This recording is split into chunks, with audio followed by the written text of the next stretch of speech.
hermanos, en esta hora vamos a compartir nuestro estudio que nos corresponde el día de hoy. Seguimos estudiando el libro de Marcos y vamos a pedir al Señor que nos hable y nos instruya en esta hora. Oramos al Señor. Padre, en esta hora, Señor, te agradecemos por tu gran amor y misericordia. En esta hora, Padre eterno, te pedimos, Señor, que tú nos perdones de cada uno de nuestros pecados, Señor. Te damos gracias, Padre, por el darnos, Señor, la oportunidad de vivir un día más, Señor, a pesar que no lo merecemos, Señor, pero tu gran amor y misericordia, Padre eterno, está siempre, Señor, todos los días, Señor, eh, al tanto de todos nosotros, Señor. Te agradecemos, Señor, por tu infinito amor, Padre, por tu infinito cariño que nos tienes, Señor.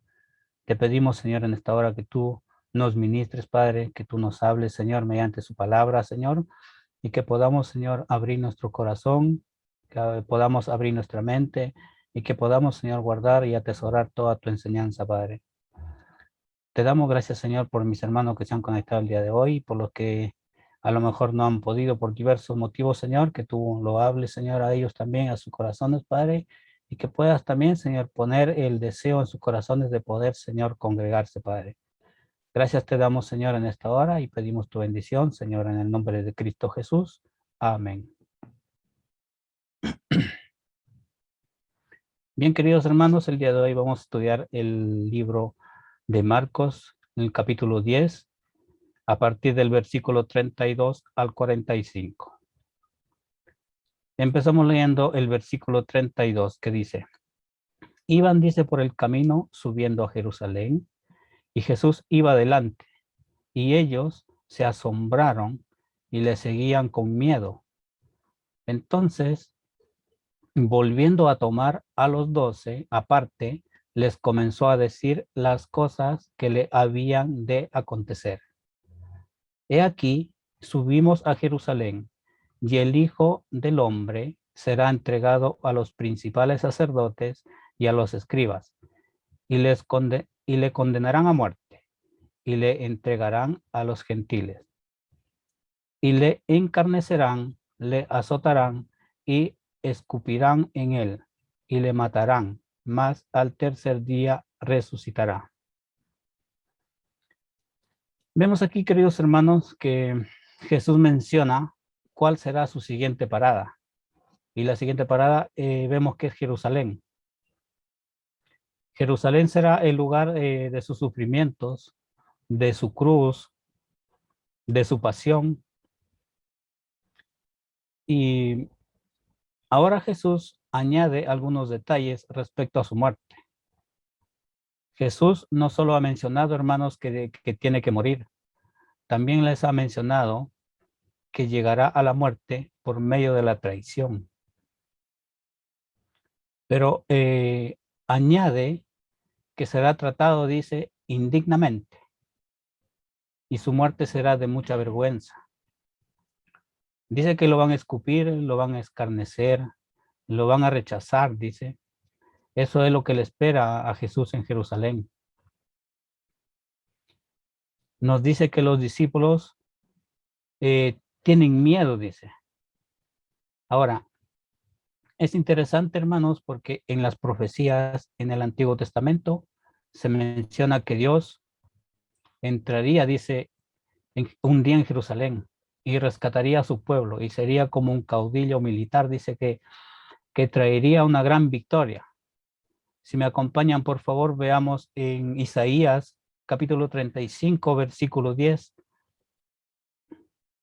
Dice, y los redimidos de Jehová volverán y vendrán a Sión con alegría, y gozo perpetuo será sobre sus cabezas, y tendrán gozo y alegría, y huirán la tristeza y el gemido. Ahora, vemos aquí la escena que nos presenta Marcos, el contraste, hermanos, y nos dice que Jesús entrará a Jerusalén, pero ese será el lugar donde será traicionado, hermanos, donde lo van a humillar, donde tendrá una muerte vergonzosa. Así que Jesús, hermanos, va a Jerusalén, pero no para triunfar por medio de una campaña militar, sino para morir y para morir de una manera vergonzosa. Qué contraste, ¿verdad? A los discípulos todavía, hermanos, les cuesta trabajo entender qué significa esto, que Jesús va a morir en la cruz. Jesús está desafiando, hermanos, todas sus expectativas a los discípulos. Y también nos dice a nosotros que los discípulos tenían miedo, dice. Ahora, quizás es miedo a la persecución o miedo a quizás también es miedo a la persecución o miedo a lo que les espera. Quizás tienen miedo también por la forma tan indigna y vergonzosa que Jesús va a morir. Pero nos damos cuenta también que no tienen entendimiento de que lo que Jesús les está diciendo, porque inmediatamente dice, después de que Jesús anuncia que va a morir, mira lo que, mira lo que dicen dos de sus discípulos. Leamos por favor Marcos 10:35. Dice, entonces Jacobo y Juan, hijos de Zebedeo, se les acercaron, dice, diciendo, Maestro, querríamos que nos hagas lo que pidiéremos. Él les dijo, ¿qué queréis que os haga? Ellos dijeron, concédenos que en tu gloria nos sentemos el uno a tu derecha y el otro a tu izquierda. Entonces Jesús les dijo, no sabéis lo que pedís. ¿Podéis beber el vaso que yo bebo o ser bautizados con el bautismo con que yo soy bautizado? Ellos dijeron, podemos. Jesús les dijo, a la verdad, del vaso que yo bebo, beberéis, y con el bautismo con que yo soy bautizado, seréis bautizados. Pero el sentaros a mi derecha y a mi izquierda no es mío darlo, sino a aquellos para quienes está preparado. Cuando lo oyeron los 10, comenzaron a enojarse contra Jacobo y contra Juan. Hermanos, Jesús entiende lo que estos discípulos están pidiendo aquí. ¿Y qué es lo que están pidiendo? Miremos la escena. Jesús les está diciendo que va a tener una de las muertes más vergonzosas de la historia, la cual es la cruz, que va a morir de esa forma. Y lo que los discípulos le están diciendo es, Señor, cuando establezcas tu reino, danos los lugares de mayor honor y privilegio. Básicamente, le están diciendo, queremos ser los más grandes, queremos ser los que tienen mayor honor y prestigio. En ese momento, cuando instaures tu reino glorioso, le están diciendo ahí los discípulos. De tus discípulos le dice, queremos ser los que tengan más honor. Entonces, por favor, dice, concédenos esto. ¿Y qué les dice Jesús? Ni siquiera saben lo que están pidiendo, dice. No tienen entendimiento de esto. No saben lo que están pidiendo. Así que, hermanos, Jesús tiene que decir a los discípulos que ellos no tienen idea de lo que están pidiendo. Quizás ellos, hermanos, quizás ellos no han entendido bien. Y no solamente es que, le dice Jesús, no solamente que experimentaré cierto sufrimiento, voy a ser sumergido, le dice Jesús, en sufrimiento. Por eso les dice, pueden ser bautizados con el bautismo que yo voy a experimentar, les dice. ¿Acaso, les dice Jesús, acaso se dan cuenta de lo que están pidiendo? Ellos dijeron, podemos, le dijeron, pero estaban entendiendo que Jesús hablaba de su sufrimiento, pero no estaban entendiendo eso. Ahora, hermanos, Jesús también va a mostrar su gloria, pero lo va a mostrar a través de aquella cruz. Y qué interesantes, hermanos, qué interesante que nos dice Jesús, que nos dice Marcos, que en la cruz va a haber un ladrón, dice, a su derecha crucificado y un ladrón a su izquierda crucificado. Estos discípulos, hermanos, no están pidiendo el honor de morir con Cristo. No están pidiendo participar de su sufrimiento. Estos discípulos, hermanos, están pidiendo reinar con Cristo, pero sin tomar su cruz.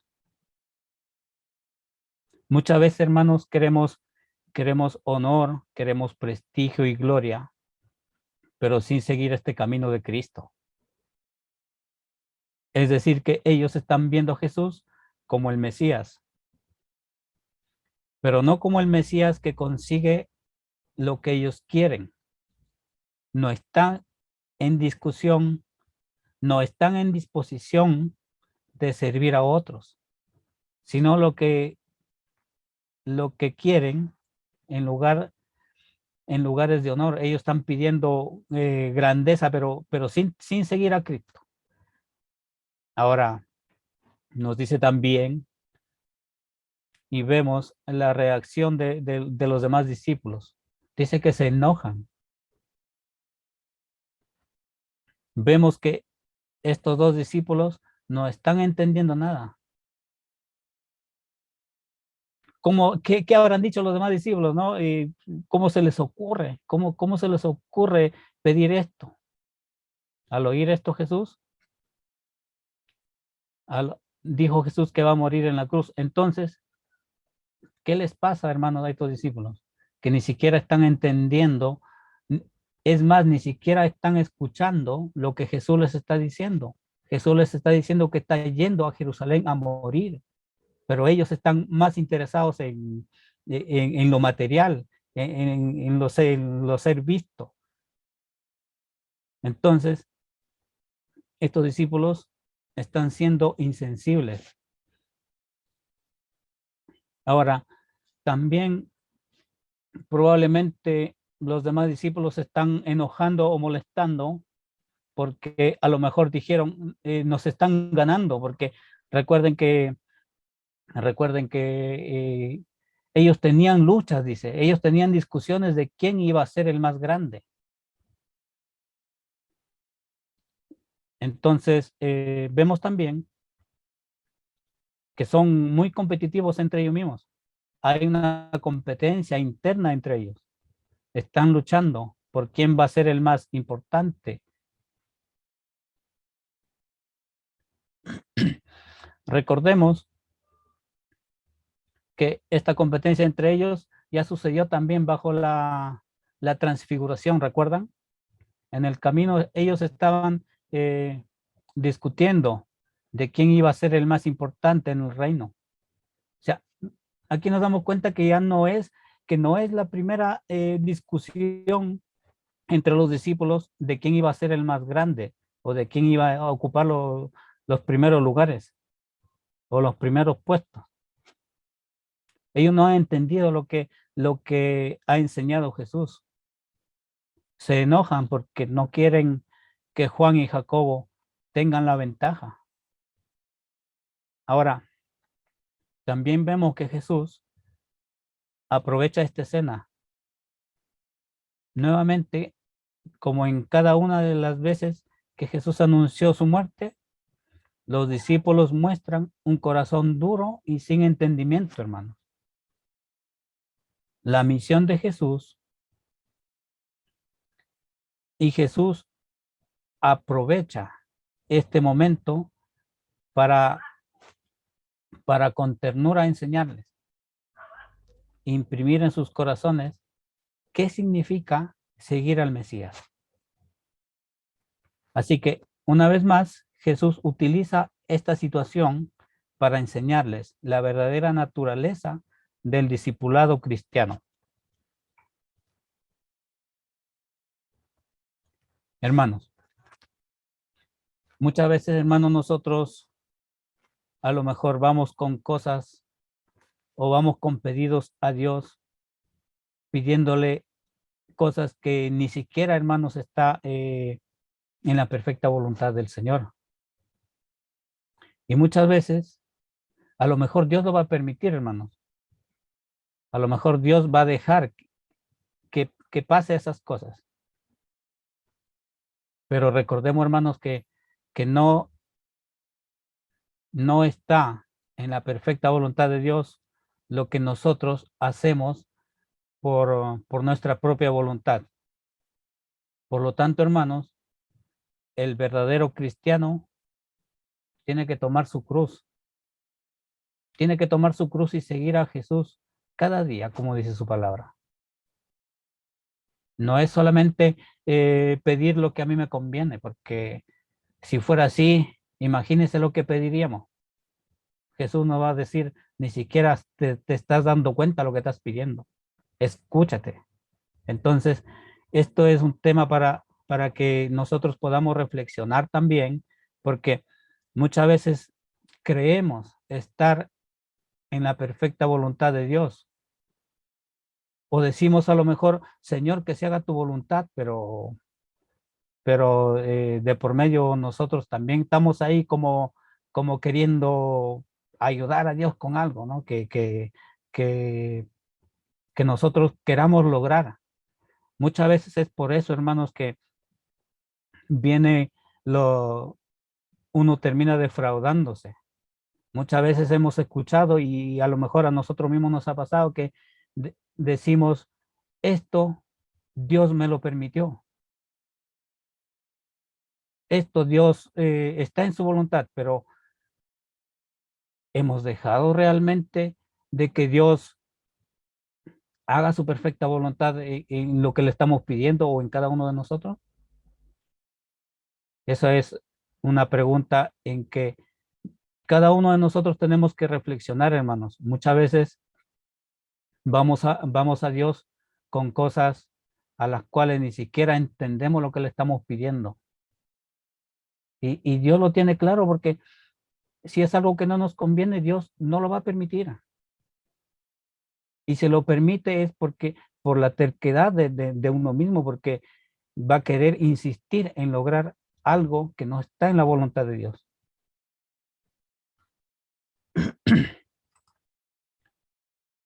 Leamos, por favor, Marcos capítulo 10, versículo 42. Dice, mas Jesús dice, llamándolos, les dijo, sabéis que los que son tenidos por gobernantes de las naciones se enseñorean de ellas, y sus grandes ejercen sobre ellas potestad. Pero no será así entre vosotros, sino que el que quiera hacerse grande entre vosotros será vuestro servidor, y el que de vosotros quiera ser el primero será siervo de todos. Porque el Hijo del Hombre no ha venido a ser servido, sino para servir y para dar su vida en rescate por muchos. Vemos aquí, hermanos, que Jesús les advierte. Querer hacerte Señor, querer enseñorear de los demás, controlar a los demás, es un deseo anticristiano, es un deseo pagano. Es muy claro, ¿verdad? No podríamos interpretarlo, hermanos, de otra forma. Nos expresamos así para pedir que no hay manera de entenderlo. De otra forma, tratar de enseñorearse de otros, tratar de gobernar sobre otros y controlar a otros es un deseo pagano, hermanos. Es un deseo anticristiano que les está, ¿qué les está enseñando Jesús entonces? Que la definición de grandeza que el mundo y las personas y sus gobernantes tienen, no la comparte Dios. Dios no está de acuerdo, hermanos, con esa definición de grandeza. Preguntaríamos entonces, ¿qué significa? ¿Qué significa ser grande? ¿Cuál es la verdadera grandeza? La verdadera grandeza, hermanos, no es dominar a los demás, ni usar a los demás para mis propios beneficios y mis propios propósitos. La verdadera grandeza, hermanos, está en el versículo 45. En el ejemplo de Jesús, la verdadera grandeza es un servicio desinteresado y abnegado, hermanos. Es sacrificio en servicio a los demás. Esa es la medida de la verdadera grandeza, hermanos. Así que Jesús aquí es la tercera vez que nos dice que Él tiene que morir. Pero hermanos, es la primera vez que dice por qué tiene que morir. ¿Y por qué tiene que morir, hermanos? ¿Por qué Jesús tiene que morir? Dice porque ha dado su vida en rescate por muchos. La vida de Jesús y su muerte no es una tragedia, hermanos. La muerte de Jesús es un sacrificio en rescate por los demás. Y eso, hermanos, es algo que tengo que entender como cristiano. Jesús no perdió su vida. Jesús entregó su vida en rescate por los demás.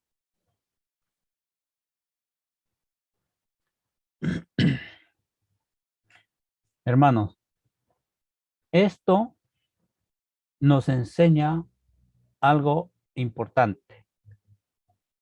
Si recordamos la lección anterior, el joven rico le dice a Jesús, maestro bueno, le dice, como poniéndose a su nivel, como diciéndole, tú y yo somos buenos, Señor, para que él vaya al cielo, está buscando algo. Y Jesús, ¿qué le dice? ¿Has cumplido, le dice, toda la ley? ¿Y quieres algo que hacer para ganarte el cielo? Entonces le dice, si has cumplido la ley, le dice, anda, le dice, te falta una sola cosa, le dice, anda, vende todo lo que tienes y sígueme. Y vemos también que nos dice que el muchacho se entristeció, dice, porque tenía muchas posesiones. Y Jesús, hermanos, les da una enseñanza aquí a sus discípulos. ¿Y cuál es la enseñanza, hermanos? Es que el hombre no puede salvarse a sí mismo. Esa es la enseñanza. El hombre por ninguna buena acción puede salvarse, por ningún medio o por ningún método propio puede salvarse el hombre. Pero ahí mismo Jesús, hermano, les dice, lo que es imposible, les dice, para el hombre, es posible para Dios.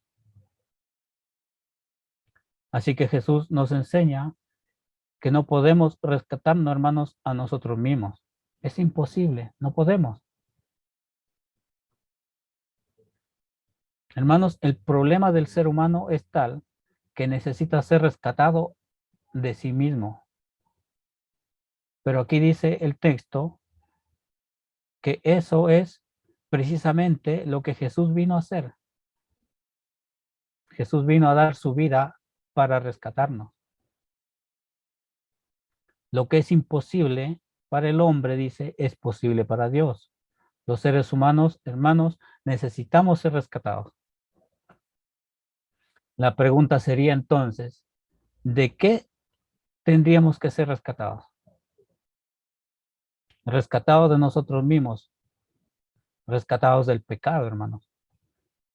La Biblia enseña que los seres humanos estamos en un estado de tragedia. Somos esclavos de nuestros pecados. Somos esclavos de nuestros malos deseos. Somos esclavos de nuestros caminos perversos y torcidos. Somos ambiciosos y orgullosos. Somos necios. Estamos perdidos sin Dios. Eso es lo que somos. Y la misma Biblia lo dice, hermano. En Efesios 2:13 dice, pero ahora dice, en Cristo Jesús, vosotros que en otro tiempo estabais lejos, habéis sido hechos cercanos por la sangre de Cristo. Vemos una vez más, hermanos, que Efesios, en el libro de Efesios nos dice que el ser humano está en un estado de tiniebla espiritual. Nos dice que el ser humano está muerto espiritualmente, necesita ser rescatado. Y no hay nada que nosotros podamos ofrecer que sea suficiente para nuestro rescate, hermanos. No hay nada. Por eso, aquí cuando leemos este versículo, nos dice que ya fue dado en rescate. Ya se ha dado el pago, dice, para rescatar al hombre de su deuda. Y fue una persona, fue Jesús, el Hijo del Hombre. Él se ha dado, hermanos, a sí mismo para rescatarnos. Jesús, hermanos, pagó esa deuda que nosotros éramos incapaces de pagarlo. No había forma. Estábamos condenados. Él se ha dado a sí mismo para rescatarnos. Jesús pagó la deuda que ninguno de nosotros podía pagar y nos ha rescatado. Vemos también que Marcos nos está enseñando. Dice, Jesús no vino, dice, a ser servido, sino, dice, a servir y a dar su vida en rescate. Para aquellos que han sido rescatados, para aquellos que han sido rescatados, hermanos, ellos puedan servir y dar su vida por otros. Ese es el mensaje de lo que significa ser un discípulo, hermanos. Un discípulo es alguien que ha sido rescatado de la muerte y de su pecado para poder ir y servir a otros que necesitan ser rescatados. Dar su vida en servicio a los demás, hermanos. Ahora, como los discípulos, tú y yo también luchamos como ellos. Luchamos con el deseo del poder, con el deseo del control, con el deseo de ver nuestra vida a través de nuestros logros, hermanos, a través de la ambición personal. Luchamos con esto, hermanos, todos los días. Así que Jesús vino a rescatarnos de nuestro pecado, pero también a romper el estilo de vida para que podamos seguirle y servirle. Es imposible seguir a Jesús sin aceptar su muerte, hermanos, y lo que implica todo eso. No solo confiar en que Él murió por mí para rescatarme, sino que esa es la vida de un cristiano. Ahora, la cruz no solo es el destino de Jesús, es el estilo de vida de los que lo siguen a Jesús. Así que, hermanos, cuando nosotros estamos tomando los elementos de la Santa Cena, recordamos su muerte, recordamos su resurrección y su regreso. Pero también recordamos, hermanos, que la vida cristiana es la vida de la cruz. Es hacer a un lado el deseo egoísta, el hacer a un lado el vivir para nosotros mismos. Entonces, Jesús aquí nos enseña a vivir para otros y servir desinteresadamente a los demás, hermanos. Jesús les está hablando de lo que Él va a decir, va a dar, perdón. Él está hablando a sus discípulos de lo que Él va a dar. ¿Y qué es lo que va a dar Jesús? Va a dar su vida. Pero vemos aquí, hermanos, que Jacobo y Juan, ellos están haciendo una lista, hermanos, de lo que ellos esperan recibir de Jesús. Vemos que ellos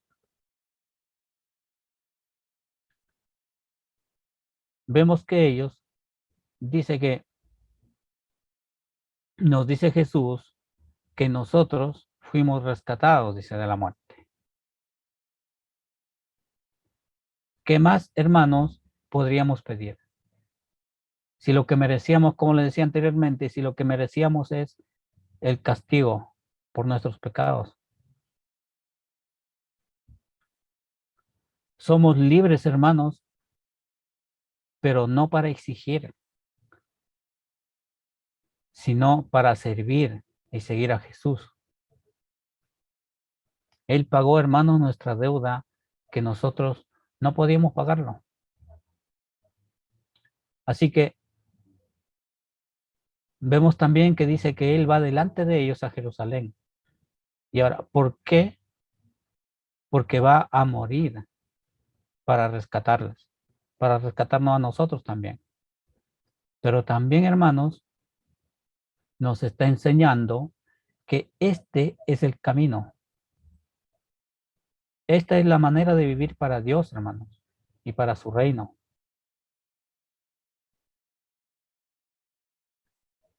Esta es la manera de vivir para Dios sirviendo a los demás. Hermanos,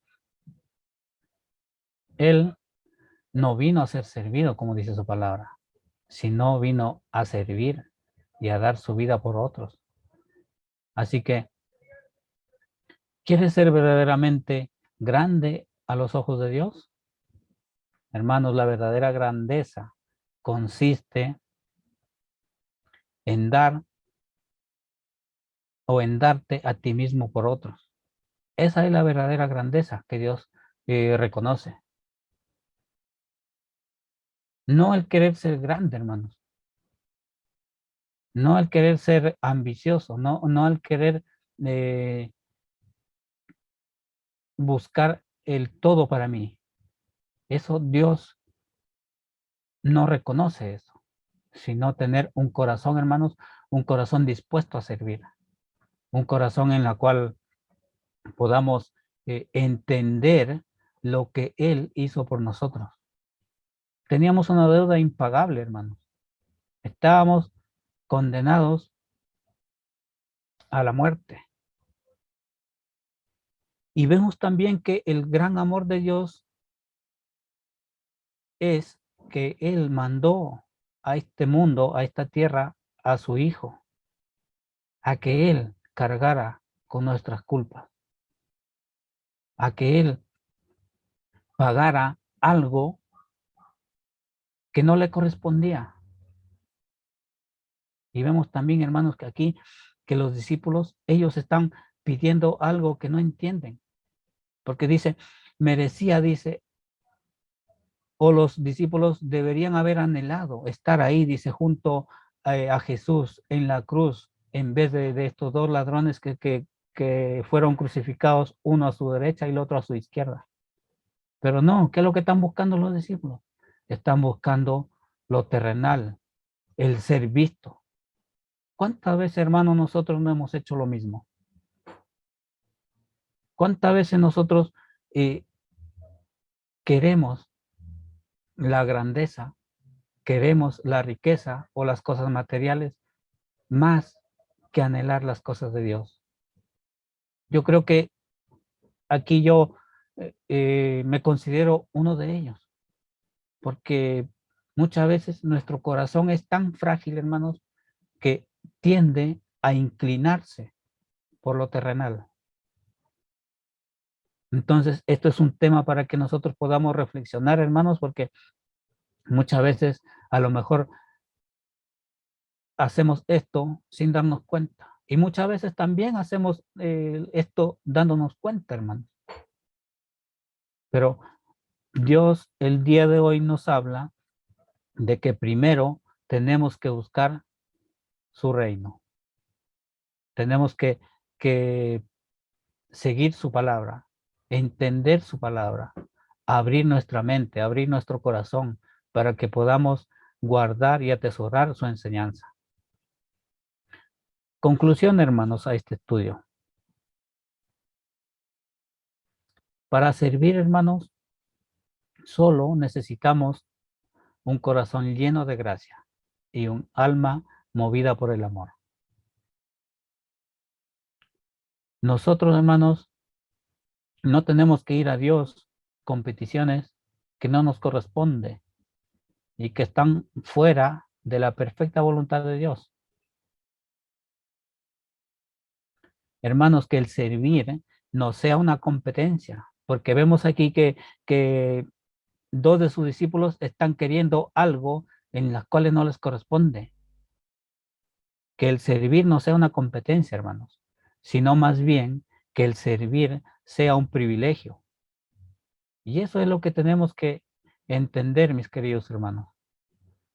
Eso es lo que tenemos que entender, que el servir sea nuestra prioridad y no el buscar cosas materiales. Claro, no estamos contra de lo material, pero tenemos que tener claro cuál es nuestra prioridad. Eso es lo que tenemos que tener claro. Que la vez pasada también vimos que las riquezas no es malo, dice, pero si prefieres el camino de la riqueza antes de que el camino de Dios, obviamente estamos haciendo eh, de la riqueza nuestro Dios y a Dios lo estamos dejando en segundo plano. Y cuando vamos con nuestras peticiones, hermanos, ahí sí queremos que Dios nos escuche.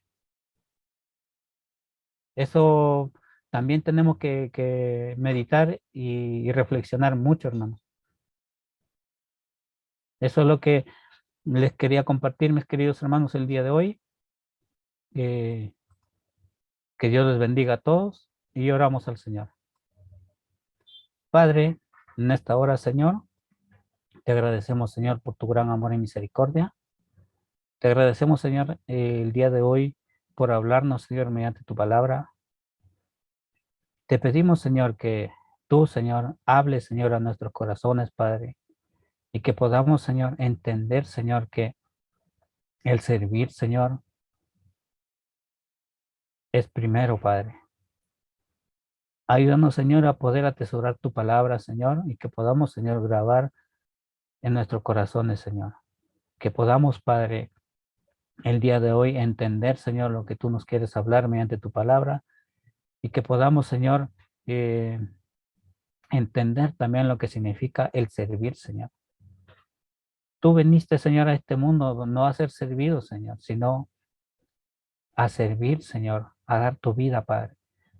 Tú mandaste, Señor, a tu Hijo a pagar una deuda que no le correspondía, Señor, la cual nosotros deberíamos de estar, Señor, en ese lugar, pero tu amor es tan grande, Padre, que mandaste a tu Hijo, Señor, para rescatarnos, Padre.